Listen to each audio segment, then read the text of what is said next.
Gideon won the battle, but lost his focus. His life shows us that sometimes the hardest test of faith isn't the fight, but what happens after. Hi, my name is Lydia, and I am excited to continue our Faith at the Finish Line series with the story of Gideon. Gideon was a judge of Israel, a man who started with courage, obedience, and faith, but whose story ends on a much more complicated note. Gideon's story begins with a fearful moment. In Judges chapter 6, we find him threshing wheat in a winepress, hiding from the Midianites who had oppressed Israel for years. Then God shows up and speaks to Gideon. And the angel of the Lord appeared to him and said to him, "The Lord is with you, O mighty man of valor." Now, at that moment, Gideon didn't look very mighty, but God saw what he could become, not in his own strength, but in obedience and in faith. As the angel of the Lord speaks to Gideon, he learns that God is calling him to rescue Israel. If I put myself in Gideon's shoes for a minute, that is terrifying.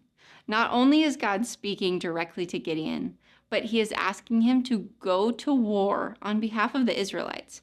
This is no small task. So Gideon obeyed. He was fearful and hesitant at first, but as his story goes, God leads him to tear down idols, raise up an army, and fight the massive Midianite forces.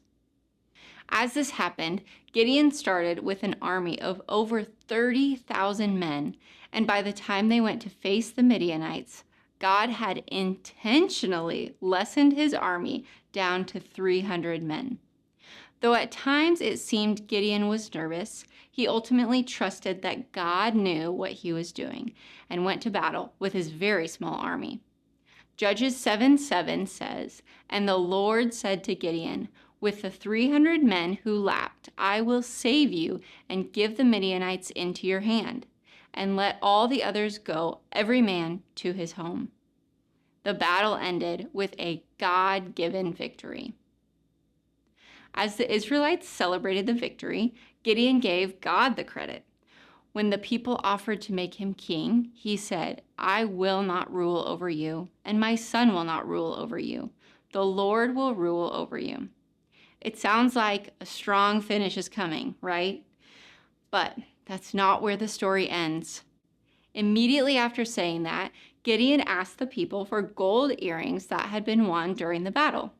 He took this gold, over 40 pounds of it, and made an ephod, a ceremonial garment, typically worn by priests. We read in Judges chapter 8 that this ephod becomes a snare to Gideon and his family. What started as a symbol of victory became a source of idolatry. Gideon may have rejected the title of king, but in many ways he began to act like one. He took treasures, many wives, and even named one of his sons Abimelech, which means "my father is king." Gideon's story began with humble faith, but ended with pride. He experienced victory, but then drifted into vanity. His story provides a challenge and a caution for us. Even a strong start doesn't guarantee a strong finish. We cannot be immune to spiritual struggles.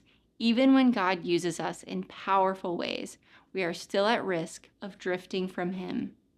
Gideon's failure didn't come in battle. It came after the victory, when he let success take root in his heart and become more important than his faith in God. Gideon obeyed God when the odds were stacked against him, but lost his way when things were going well. His life warns us that finishing strong isn't just about trusting God in crisis. It's about continuing to trust in him when comfort and success come too. Isaiah 26:3-4 reminds us to continually keep our eyes on Jesus and forever put our trust in God. You keep him in perfect peace, whose mind is stayed on you, because he trusts in you. Trust in the Lord forever, for the Lord God is an everlasting rock. Maybe that's where some of us are right now. Maybe the biggest challenge isn't what's going wrong, but how we handle what's going right. Let Gideon's life be a reminder to turn our hearts to God always, in our victory and in our loss. Where is your heart anchored today? Is it anchored in a personal achievement, your financial status, or your reputation? Or is it anchored in the victory that comes with a faith in God? I challenge you to write it down or tell a friend. Where is my heart anchored?